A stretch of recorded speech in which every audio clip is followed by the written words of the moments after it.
I got into logging. I was born into it. My grandpa Collier, he started it in 1964 in a little town called Stilesville, Indiana. Had 4 sons, 1 daughter. Very successful. When the I-70 came into our town, like through it, my grandfather got the plans to put in the timbers for the overpasses and stuff. So that's where it really started. And then he was one of the largest walnut producing sawmills in 3 states around. He was one of the first ones. He invented his own boiler to steam the walnut. That way the sap ring would be as brown as the center. And you could use the whole piece and you wouldn't be able to lose any value at all to the lumber. My dad, his brothers, my dad would head saw, he worked in the woods, he was a timber cutter, whatever they needed, that's what he did. And then, man, he was gone all the time when I grew up, all the time gone. So eventually, when I got about 12, 10, he'd be like, hey, you ain't going to school today, you're going with me. You know what I mean? Never really hung out with mom after I turned 18. Always strictly, let's go to the woods, you got to learn this, you know what I mean? So from about 12 to 13, all the way up till I was about 16, maybe 15, I just walked around, went with him, carried his gas and oil, watched him cut trees, told me where to stand, told me to look up, pay attention. And eventually, he said, hey, you want to run the skidder? I was like, yeah.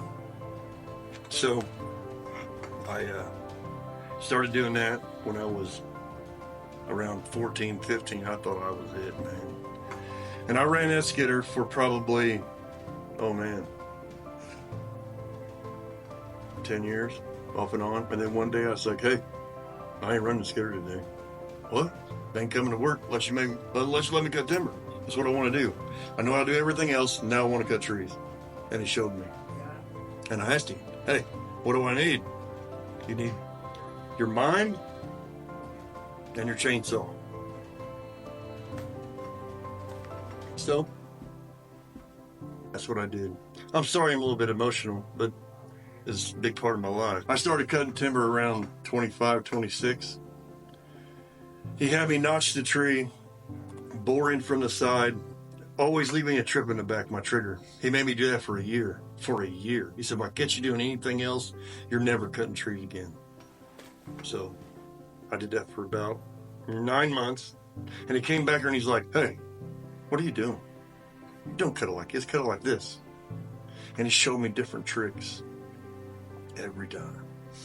Different trick here, different trick there. Well, then you take their tricks and the things they show you, then you put your stuff to it to make it a little bit better that you think, you know what I mean? So really every generation comes up with a different way to cut something. My dad would never let me use wedges, never, nope. If it sits back on you, then you didn't judge it the way you're supposed to. If it does that, have your cousin, Big Ed, come over to the skidder and push it over. You don't need no wedges, you need to learn how to tame them. Cut them without them. You do that, then you'll be able to cut any tree out there. So that's what I did.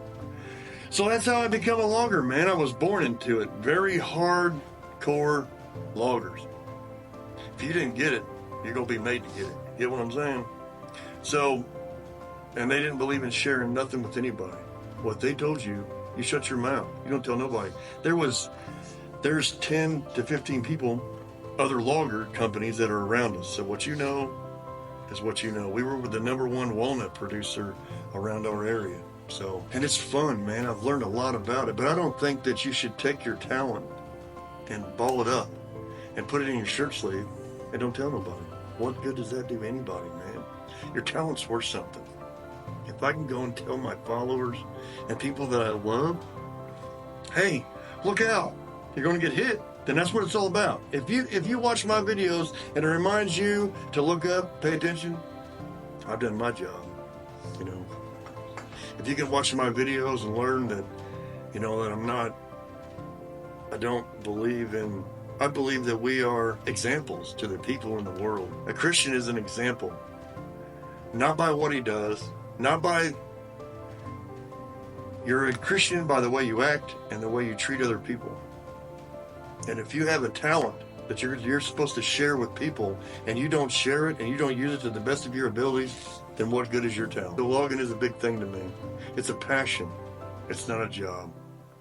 We take these giants off the earth to use for a resource. Some people think that we just waste the product. There's no waste. We take the piece that we use for the veneer, we take the lumber, and then when we're done with that, we take the top for the firewood. The rest, the brush, is there for the environment, for the animals. A lot of animals use different things. Logging is a big thing. It's a big industry, and it's what built America. Without the timber that we had, what would you have? You wouldn't be living in nothing. That's the way I see it.